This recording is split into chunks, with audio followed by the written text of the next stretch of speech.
Welcome back to Good Day Stateline. We're just about ready for the dog days of summer, which really means it's hot out there for you and your dogs. So we've got to keep those furry friends comfortable. Dr. RuthAnn Lobos is back with us tonight with some summer pet hacks. She, of course, is the lead veterinarian at Merrick Pet Care. Hi, Dr. RuthAnn.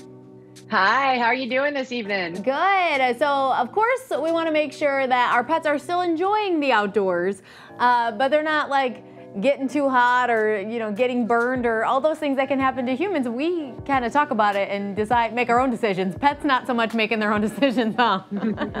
Exactly. I like to say exercise helps our pets make good choices throughout the day. And no matter what it says on the thermometer, it is important for them to get exercise, but certainly doing it, like you said, in a very safe fashion, as we sometimes need to be their governors because they don't quite understand that it's too hot out there or too dangerous with thunderstorms and things like that. So, trying to go a little early in the morning before maybe the sun has gotten blazing on that sidewalk or that asphalt, because a lot of people kind of forget that the temperature of the surface that you're walking your pets on can certainly be a hazard. One of the kind of quick hacks is if you can put your hand on that surface and hold it there for, a good 8 to 10 seconds without it getting too hot, then it's okay for your pets.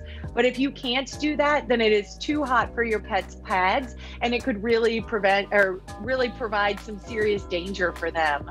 Another way to kind of beat the heat is similar to how we do, is to, enjoy some of the water activities this time of year. So depending on your pet, if they're comfortable out there swimming, that's a great way to do it. I always like to have a life vest on my dog, just to make sure in case something goes wrong that they've got that extra little layer of protection.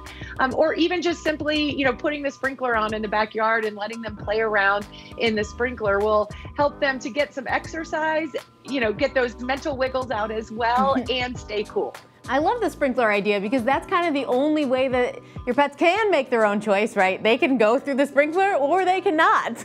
Exactly. I love that. Okay, so another big thing that happens in the summer is a lot of traveling. So what about bringing our pets with us on road trips? What kind of tips do you have in regards to that?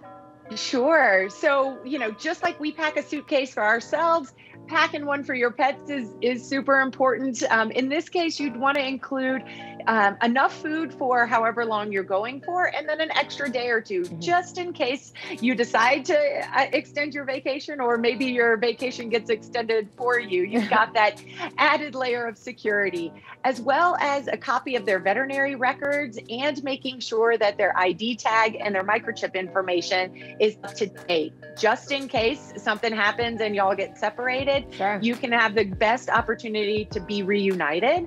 And then lastly, I equate this to almost traveling with a toddler, but you bring something that either smells like home or is a creature comfort for them, like their bed or their favorite chew toy or their favorite little stuffy, something to kind of remind them of home and give them a little bit of comfort as you're going to these new places and spaces. Sure, because they don't know what's going on, right? They're not listening to you talk about the itinerary. Are there any other summer hazards that we should worry about, Dr. RuthAnn? Sure. So the last one I would say is to, definitely talk with your veterinarian about ectoparasites, which is a big kind of gross word, but it's the fleas and the ticks and the mosquitoes that are out there. It's really, really important to keep them on that, definitely in the summertime, if not year round.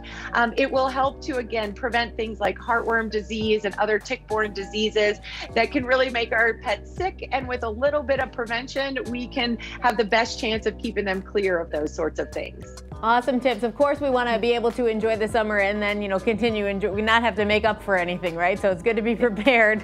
Where can we get some more info, Dr. RuthAnn? Sure. So your viewers can visit www.merrickpetcare.com for more information about summer safety and pet health and nutrition. Perfect. Thank you so much for joining us tonight. Thank you. Take care. We'll be right back with more Good Day Stateline.